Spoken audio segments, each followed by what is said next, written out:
Okay. All right, there we go. Okay. All right, so take it away if you wanted to go ahead and share your screen. Okay. One moment. Yeah, that's okay. Can everybody see the screen? Yes. Okay, so let's go straight into it. So here we go.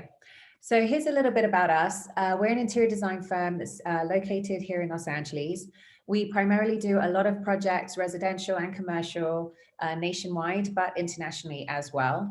And I'm originally from England. I moved out here about 15 years ago, and I've had my company for just shy. No problem. I've had my company for about just shy of 10 years. And we've been really lucky. You know, we started off last week I went and bought a box. We started off word of mouth, and then it kind of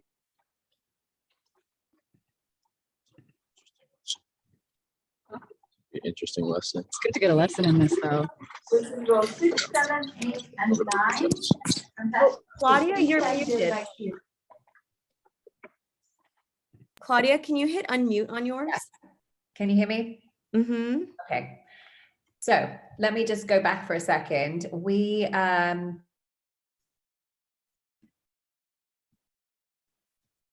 Oh, Claudia, I think you're muted. I hit mute all and it muted you as well. I'm really sorry about that. All right, so everybody should be on mute except for Claudia and I. Claudia, you want to hit the mute button? I'm so sorry about that. No problem. Can you hear There me? we go. Yes, I think we're all set. Thank you. Okay, let's go back to this. So can everyone hear me? Yes. Okay. Yes, we're all set. So a little bit about us, international company. We do residential and commercial. I am originally from London, came out here quite a while ago, and we have not stopped ever since. We do a lot of residences, but we also do product line as well. So we've been very excited. And when I started, I was really passionate about doing something charitable, but also something that me and my whole team felt very passionate about. And a lot of us are international, and I really wanted to have something that we all felt like we could contribute, and the team could provide good ideas as well. And what really struck me was a job that we did a celebrity house about 3 years ago. And it was a big A-lister, and they needed to do a huge movie, and they were going on set for 4 to 6 months, and they asked us, hey, can you renovate the house whilst we're gone? And it all needs to be done. And we walked into this house a couple months prior to doing the job, and it was 11,000 square feet, and we were renovating everything. And I mean, kitchens, some of the bathrooms, adding wine cellars, whatever we could, getting rid of the Venetian plaster in the entryway because it was so dark and he didn't like how depressing it was, and this and that. So we brightened everything up, and we just tried to work our magic. And whilst it was an amazing job, I couldn't help but feel so upset a lot of the time on this project, because there was 16 feet drapery that was going to waste, and there was a whole house full of furniture which they said gut and start again. And I said to my team, you know, we have to find a way to be able to do what we love and do it beautifully without the client feeling compromised, but also feel like we're not just wasting everything all the time. There has to be an alternative. And I feel like it's our responsibility, and what can we be doing? So at that point, we really put a lot of things in place. We were working with an amazing team. I don't know if you guys have all heard of the iGrace company. They're a big construction company, and they work globally as well. A very high-end construction company. And we worked closely with them. They were amazing. The project manager on site too, to basically really implement wherever we could and whatever we could. So some of it we did with them, some of the stuff we did in-house, but I'm going to share with you today some of the things that we actually did and that we like to do on our projects, whether they're 11 to 20,000 square feet or 8,000 square feet, whatever. We really try and implement the same kind of structure. And actually, listen, it does take a little bit more work as an interior design firm on our part to be organized and make sure that we have some of these things in place. But we felt that it really works. The response goes down amazingly from the clients, and they're so appreciative of what it is actually that we offer them. So I'm going to share a few pictures from the job site and share exactly kind of what we did. And then I'm also going to go into a little bit more detail. But just one thing I really wanted to add to this was, often what I found is we've spoken on a lot of panels about sustainability and what we can be doing as designers and a general community to help, is that I felt that some people in America may not really care so much about sustainability and it's not an important choice for them. And then others do care, but they have no idea where to start. And I think that's the hardest thing. And that's really why I wanted to come and share, you know, my experience with you all today, was because I do care. And I do think that if we were all just a little bit more educated on where to go and who to call and what we can do, we could be running our projects a lot more efficiently and actually helping the clients. So our clients are all high-end clients. They're looking to spend a lot of money with us, but a lot of them are very aware about sustainability also, and like the fact that you're offering them this service and that you're offering them some suggestions and taking care of it, taking it out of their hands. Mm-hmm. I will go into that a bit more in detail in a second, but let me just show you some of the slides so you don't get so bored of me talking. We love hearing all of this. So this is one of the, this is a residence, the Celebrity House that we were working on. We've shown you some before and after pictures here. And I actually have, this is kind of a games room that was upstairs, but it was just really badly used. There was no area to kind of sit down and relax in. It just had this huge pool table in the middle. And they were like, this is just such a wasted space. We would like this to be a secondary TV room for us that we can kind of cozy up to. We want it to feel like a hotel suite, and that we can kind of, you know, some of us can be downstairs, some of us can be upstairs and enjoying. So this is the transformation. We've listed a few things here that we did that I will get into more detail of. But like I said, the house, 11,000 square feet, indoor, outdoor, had really basic furniture, not that great, but still I felt like we needed to be responsible, and I was able to help the client. So what we did was we brought in a couple of estate sale companies that we've worked with frequently here locally in Los Angeles, and they know me very well. And often when you have a good relationship with some of these companies, what they'll like to do when you don't is sell piece by piece and showcase the house and maybe have everything in one room and bring in for a weekend a whole fluctuation of people to kind of buyers to come in and buy. But if you have a good relationship with them and can establish one, you can actually set up, hey, we're going to make a spreadsheet for you. Here's all our inventory and here's kind of our wish list of what we think approximately this is going to come to. You can get a check basically right up front from these, you know, from the place. They'll take it to their facility and sell the furniture independently, and you can actually offer a little bit of that piece back to your client. So your client is not only really happy that you got rid of the furniture, but two, really happy that they're making a little bit of money for it and giving them more incentive to kind of trust you and feel really excited about, you know, the new furniture that you're going to put in its place. Mm-hmm. Now, yes, does it take a lot more work from you? Is it annoying? Yes.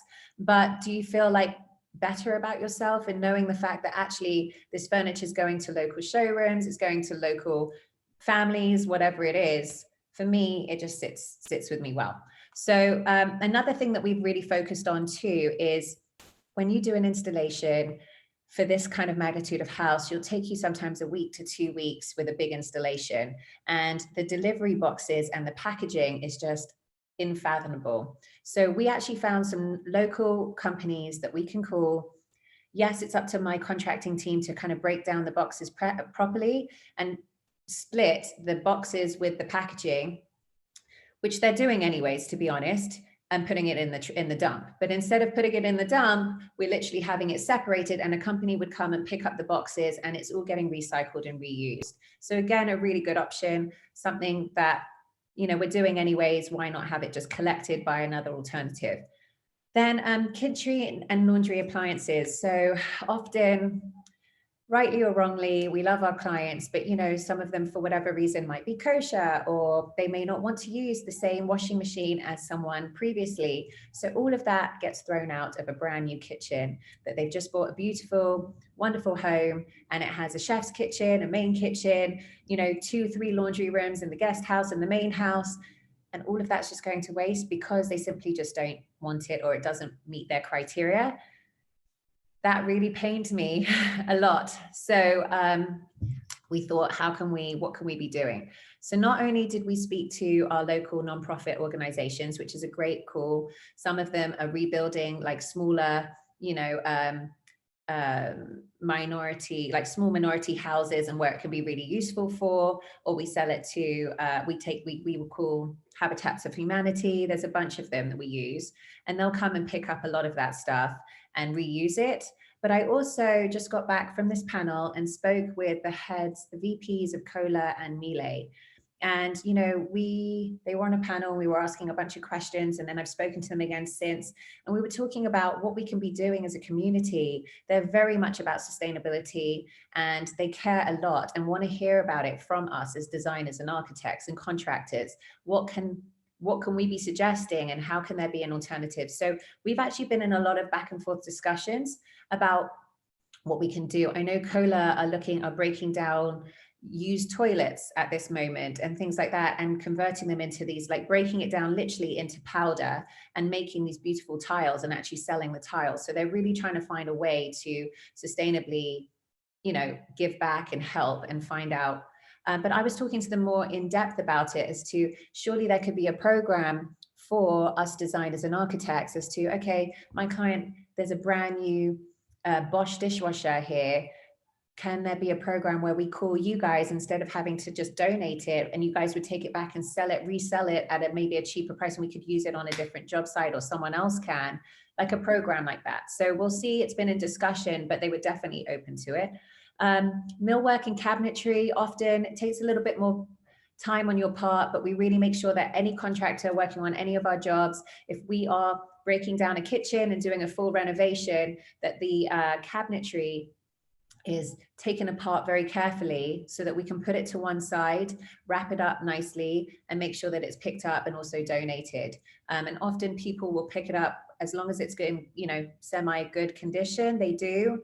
And we've done that now on multiple job sites, whether it's kitchens, whether it's built-in bookshelves, whatever it might be.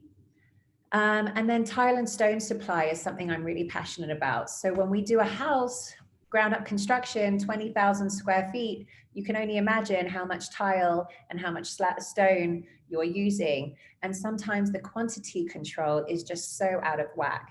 You know, I know that we say 10 to 15%, sometimes 20%, but sometimes you can be on a job site with much more than that excess, and it's just sitting there for years and no one needs it. And the client spent way too much money on product that they don't actually need. So we really try and cap that and be responsible for that. Another thing is drapery fabric, which is where this all started. I'm going to just show you to another one, but I will get into this in a second. But drapery fabric is so important. 16-foot drapery, you know, that can actually be blankets and can be clothing and can be so much for so many people. So again, drapery and window coverings, we're very much responsible for. We make sure we take that down. I know H&M have a program right now that it doesn't matter what shop you go to, what flagship, if you go there with any kind of fabrics, they will take it from you, break it down, and they will reuse the fibers for producing further clothing, etc. So there's a lot of avenues here. We do speak to a lot of non-profit local organizations here as well that we try and donate a lot of our fabrics to as well. And there's a furniture company here that we speak to as well that specifically want recycled furniture, and they make fabrics, and they make a lot of great things out of it, furniture pieces. So I can share that with you guys later in the Q&A. Taking you back to this project for a second, on the far left side here is me in mid-conversation, but just talking to the team about the current space. This was a storage cupboard before with lots of suitcases, and this is us in the progress of turning it into a very luxury, beautiful wine cellar, as you can see at the end. And, you know, again, just mindful on quantity and how we were going to do it, and making sure that it was done correctly and really being able to utilize the space. Then this is a before and after picture of how it looks before. This was some of the drapery that we did take out, and all the furniture that we did actually we sold in the sold with the company. And then this was all new furniture, new drapery, etc. But we felt good about what we were bringing into the space. This is the celebrity. They wanted a place to showcase a lot of his accolades and a lot of his movies and posters. And this room was just kind of a storage room before, with lots of donations and clothes that they didn't know what to do with, etc. So we turned the whole thing into a games room, but really were mindful about really showcasing his stuff, and all of this got donated, clothing as well as drapery, etc. This is another project we did in Malibu. I just want to show you kind of before and after, but this all got taken apart beautifully, very carefully, and it was all donated. The only things that we couldn't maybe salvage was the backsplash and the countertops, but all the furniture and the cabinetry itself did actually go to, I believe this was Habitats of Humanity. They took all the appliances too, and everything was bought new and kind of rebuilt and remade. The floors, actually, I want to talk about that. So often, you know, you're quick to throw out flooring in a house. This was all whooped because of it being down by the ocean and just not being treated and taken care of properly. And what we did, instead of ripping the whole floor out, because it's this beautiful, beautiful herringbone floor, we actually sanded it all down, refinished it, and did a stunning whitewash on it so that it had this Scandinavian feel to tie in with the theme of the house. We really wanted our best to try and utilize whatever we could while still meeting the client's needs and really giving her, you know, her wish list. But I'm really happy we salvaged the floors because they were beautiful and they ended up looking so stunning. And yeah, it was a big expense to save for her as well. So she was really happy. This is her master suite. On the left, you can see what it was before. The countertops were super low, so she had to bend down to kind of brush her teeth. And it just wasn't very well thought out, or, you know, just dark and gloomy. And we made it into this, you know, micro cement, seamless, really beautiful spa-like feel for her. And she's been so happy. And yeah, just all of this got donated. These are just some of the companies that we use. I really am excited being a part of the GFDA because you guys have endless amounts of things that you can share with us. And actually, if you become a member, they share so much with you. And so it's been really, really impactful and very helpful for us.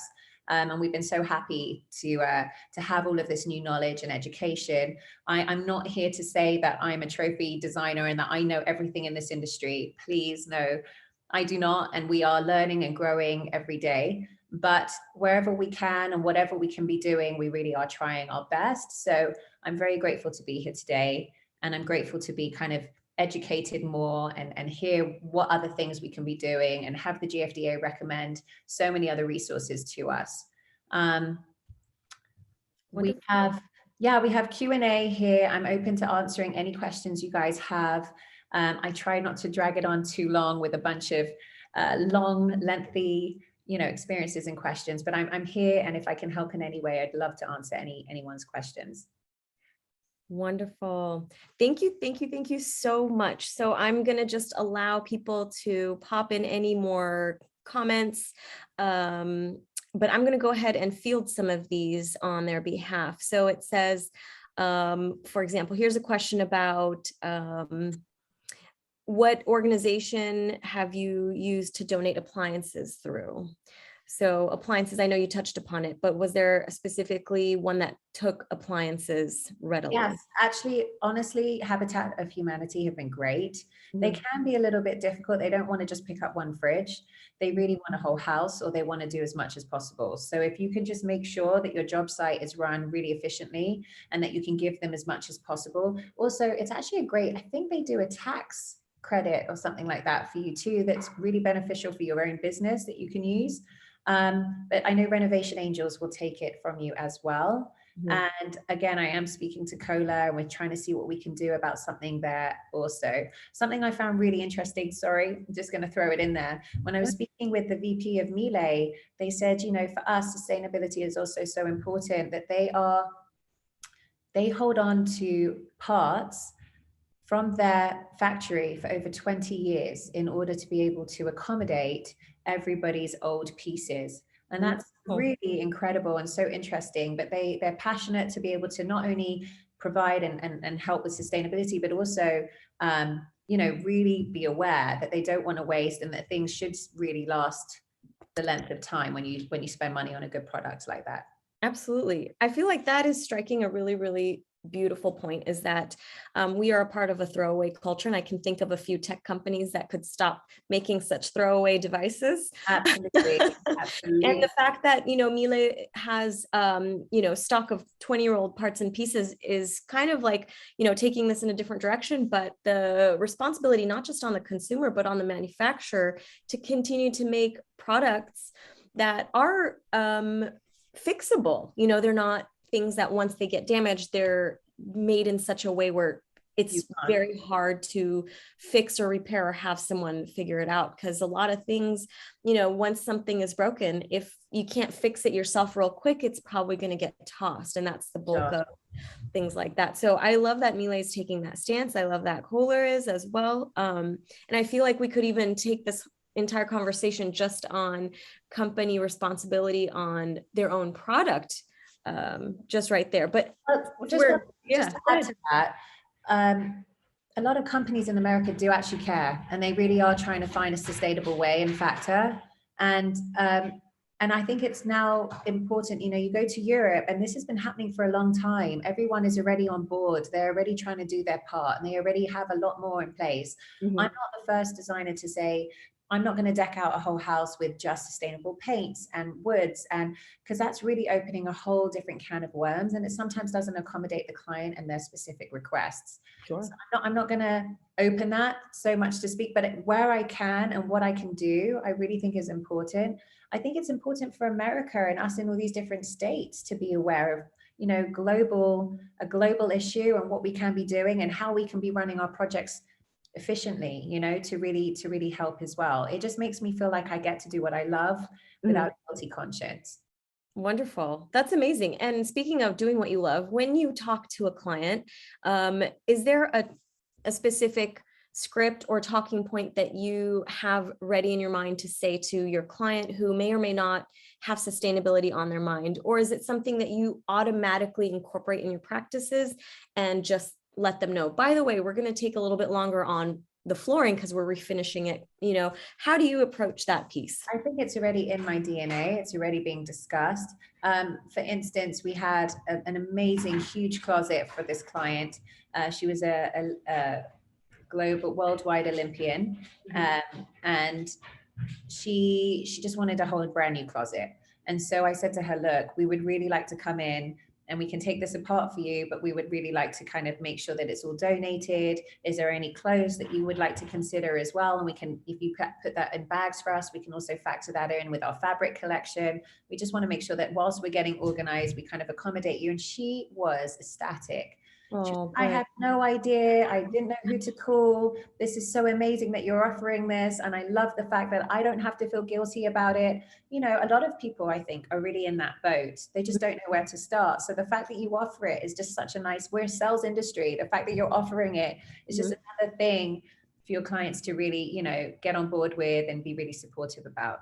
Yeah, I made a note when you said something that stuck with me, and it said you take that responsibility off their hands. And not that a client isn't responsible for their actions, but in the sense that you've removed the burden piece of it. You know, everyone has that desire, but then there's the hurdle of the burden. And as a designer, it actually isn't that much work for you because you're already doing it. Right, so right. Not, you know, it's not, you know, and areas that we can't. Sometimes if it's just a fridge and the company won't collect it, then that's what it is. But wherever we can, we really do try and, you know, do whatever. And often they'll pick up the toilets too. They'll pick up everything. And if they don't, often my team will. So there may be an employee that's working for a contractor and we have the toilets neatly stacked with the rest of the things that are getting donated, and someone will come in and take all the toilets from you. So you know, really great.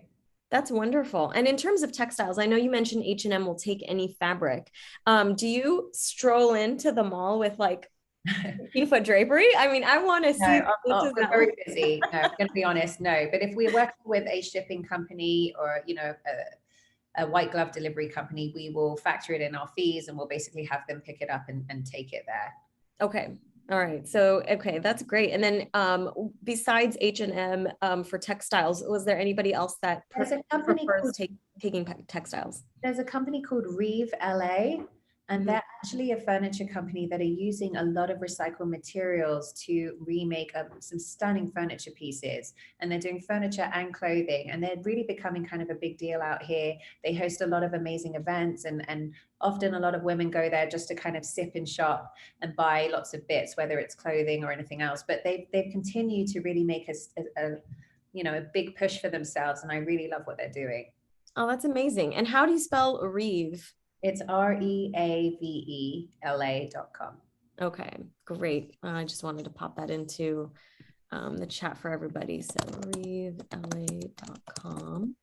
And then and also some of these nonprofits will come and pick up the fabric too. I believe Renovation Angels, I believe Habitats of Humanity. It depends, but I believe they come and they'll take some of it as well.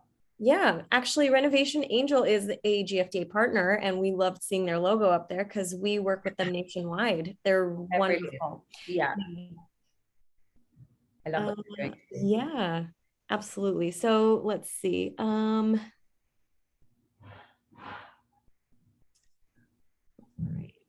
Somebody mentioned that cradle to cradle design is so much about the manufacturer. So cradle to cradle design, is that something that you necessarily look for, or how do you relate to maybe that?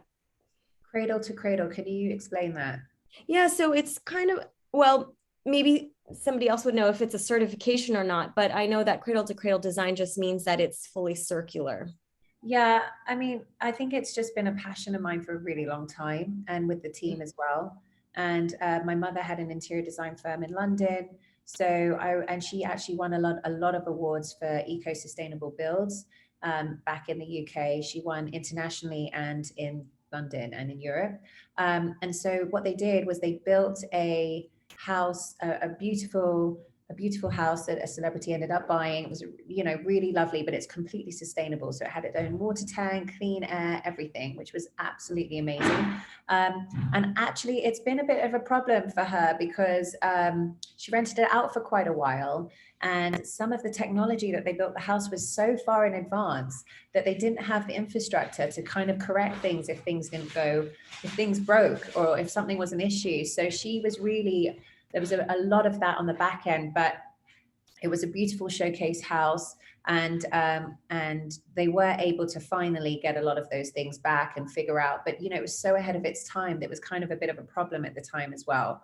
But we managed to get that sorted. So yeah, I think it's been very much a big influence for me, seeing her do that, and what amazing response it got, but also being able to do that to the clients. And also like countertops, for instance.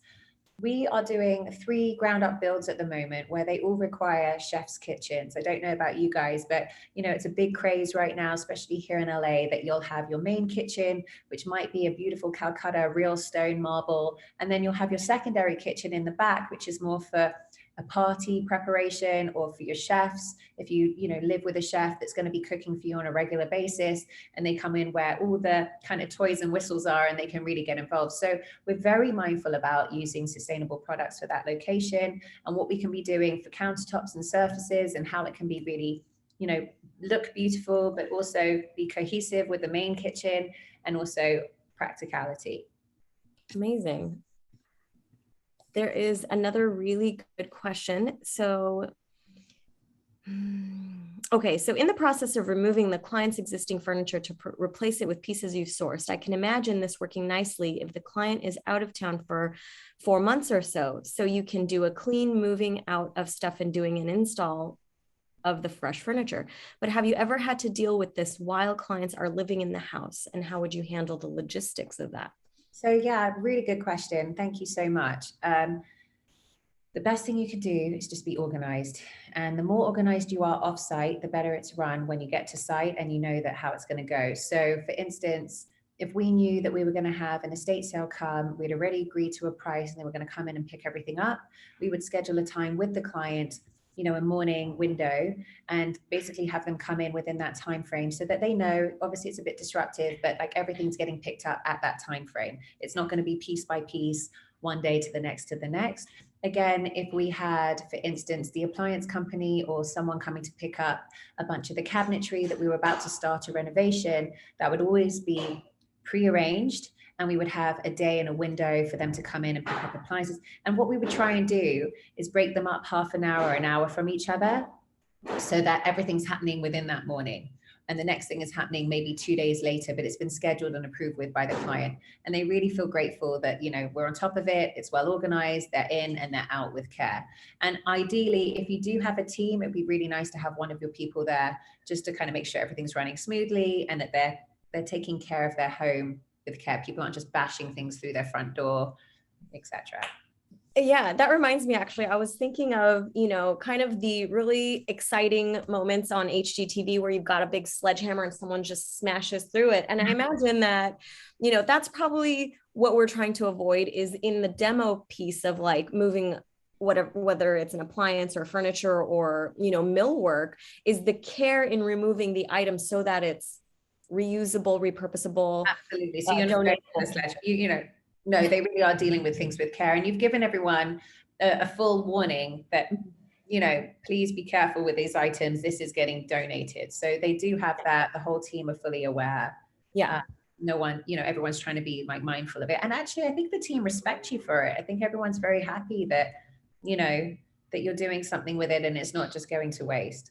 Absolutely. Absolutely. And then are there any bits of millwork or pieces of millwork that somebody wouldn't take? So for example, I see somebody mention that Renovation Angel didn't take a kitchen because it wasn't resellable since it was too traditional / not painted white.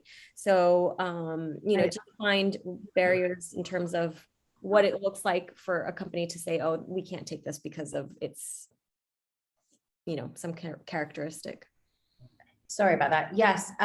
So unfortunately, there are those situations where they won't take everything, Yeah. and you are kind of stuck. But what we try and do is get someone from Habitat or from Renovation Angels or wherever to kind of come out, or maybe we'll send them some pictures prior to them coming out so that they can give us that heads up. So we're not promising the client something that we can't necessarily deliver.